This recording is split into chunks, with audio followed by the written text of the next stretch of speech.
Welcome, everyone, to our final day of chapter chats as we finish The Wild Robot by Peter Brown.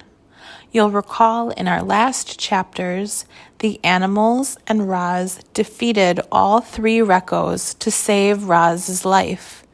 Recco 1 advised Roz to go to the ship, that the ship would know how to fix and save her. So here we go, jumping back in. Chapter 76, The Broken Robot. Geese and otters were bustling all around Roz. They were pulling arms and legs out from the robot pile and pressing them against her body. They were hoping to hear thwip sounds and that the robot limbs would snap right into place, and Roz would return to her old self, and life on the island would go back to normal. But nothing happened. No matter what they did, the limbs wouldn't attach. Our robot's body was too badly damaged. "I'm sorry, Ma," said Bright Bill, his voice trembling. "I thought this would work." "It is okay, son," said Roz calmly. "I am lucky I can still think and speak." The animals tried to smile at their poor friend, but they couldn't hide their sadness. Roz was a mangled wreck, and there was nothing they could do to fix her. The robot wanted to be strong for her son and her friends. She wanted to ease their worried minds and tell them everything would be fine.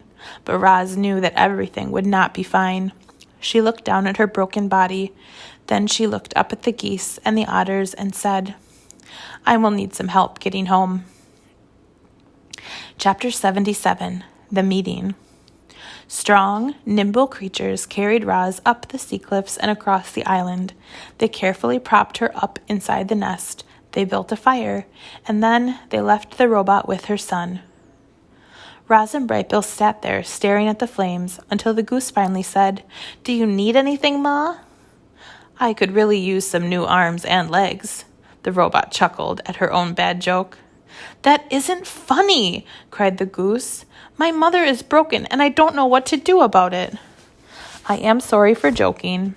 Roz adjusted her voice to a more serious tone. "I know you want to fix me, but there is nothing anyone can do." At these words, her son looked away. "Bright Bill, I am afraid we have some difficult decisions to make.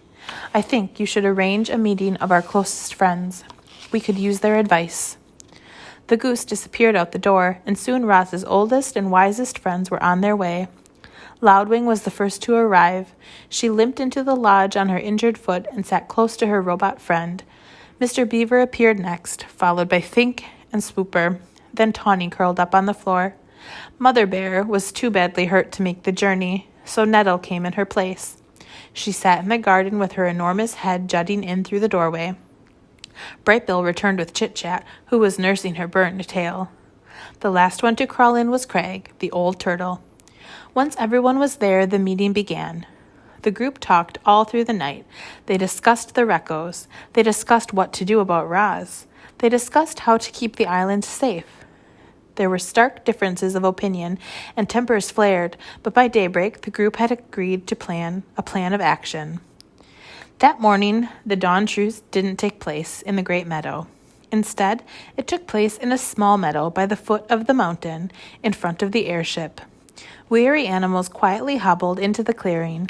The only sound came from the gurgling brook that wound through the gathering and right past our robot. Roz sat in the wet grass. She was leaning against a rock. She looked so sad and frail. However, she still had her thoughts and her words, and for the moment, that was all she needed. "Good morning, animals of the island." Roz's voice filled the meadow. "I must look strange to you, all beaten up like this, but I hope I still sound like your old friend." Hundreds of heads nodded. "You fought bravely yesterday. You risked your lives defending me, and I am eternally grateful. But many of our friends were wounded. Some may not recover, and there is worse news. Before the last Recco died, he told me that more of his kind will come to our island. They might already be on the move, and even if we defeat them, still more will come. My makers will not rest until all of their properties have been retrieved. They want the dead robots. They want the broken parts. They want me." The crowd was silent. "But I care about this island far too much to put any more lives in danger. And so, my friends, I must leave. Voices cried out, "Don't go, Roz. Next time we'll be prepared. We risked our lives so you could stay." "I hear you," the robot's voice cut through the din. "But look at me. My body is ruined, and the Recco said the only ones who can help me are my makers." "What if he lied?" howled a voice. "You can't trust that monster." "You are right. He might have been lying. There may be no hope for me, but that is a chance I have to take. Animals, you taught me to be wild. I want to be wild again, and so I must try to get the repairs I need. It is for the good of me and the island that I return to my makers." A calm settled over the crowd. They knew Roz was right. Our robot had an army of animals at her command, and she asked them to bring every robot part and rifle back to the airship. Absolutely everything had to go. It was the only way to be sure that the Reccos would never come back. The island animals had no trouble locating the remains of the dead robots. Retrieving those remains took a bit more effort, but they were up to the challenge. Teams of clever creatures returned with robot parts of different shapes and sizes. Smashed heads and broken rifles and twisted tubes and heavy bodies were all loaded into the ship until the entire island had been cleared. Even the tiniest scraps were collected. It's amazing what an army of animals can do. A light mist was falling when they finally heaved Roz through the ship's door. Her head slowly turned around to face the crowd of geese and beavers and owls and insects and foxes and raccoons and vultures and moose and bears and possums and fish and deer and otters and turtles and woodpeckers and squirrels and frogs and hares and on and on. Every animal on the island had come to give the robot a proper send-off. "Goodbye, you wild animals," Roz's voice echoed through the gray mist. The wild animals smiled, and then a few of them started to roar. Then more started to screech, and then more started howling and chirping and grunting. Soon every creature was hollering goodbye to Roz. The chorus of wild voices grew louder and louder, shaking the robot's body, rattling the ship, booming across the island and up into the clouds. And then their voices gradually died down to silence. Brightbill fluttered up to his mother's shoulder. "You understand why I must leave," said the robot. "I understand," sniffled the goose. "More Reccos could be headed here right now. I just do not know. There is so much I do not know.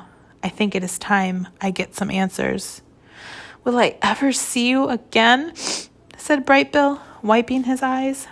"You are my son, and this is my home," said Roz. "I will do everything in my power to return." Brightbill hugged his mother's worn face. "I love you, Mama." "I love you, son." The goose fluttered back to his flock. The robot took one last look at her home. The door hummed closed. Chapter 79. The Departure. The airship's engines automatically fired up. Then the ship slowly floated above the island, turned to the south, and disappeared into the clouds. Chapter 80. The Sky. Our story ends in the sky, where a robot has been whisked away from the only home she has ever known. As Roz sat in the airship, broken and alone and speeding toward a mysterious future, she looked back at her miraculous past. Reader, it must seem impossible that our robot could have changed so much. Maybe the Reccos were right. Maybe Roz really was defective, and some glitch in her programming had caused her to accidentally become a wild robot. Or maybe Roz was designed to think and learn and change. She had simply done those things better than anyone could have imagined. However it happened, Roz felt lucky to have lived such an amazing life, and every moment had been recorded in her computer brain.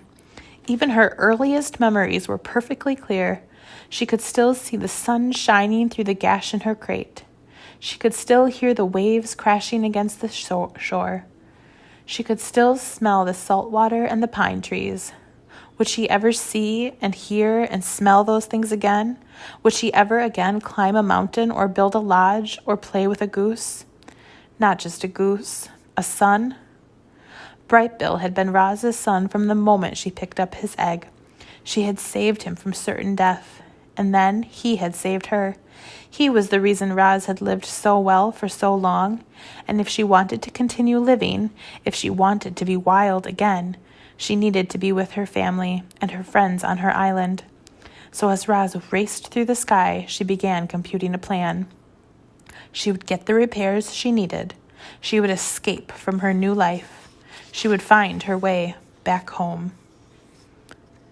The end. I hope that you've enjoyed our reading of The Wild Robot by Peter Brown. In the comments, tell us, what was your favorite part of the story? What was one thing that surprised you? And what do you think will happen to Roz next when the airship takes her back to her maker?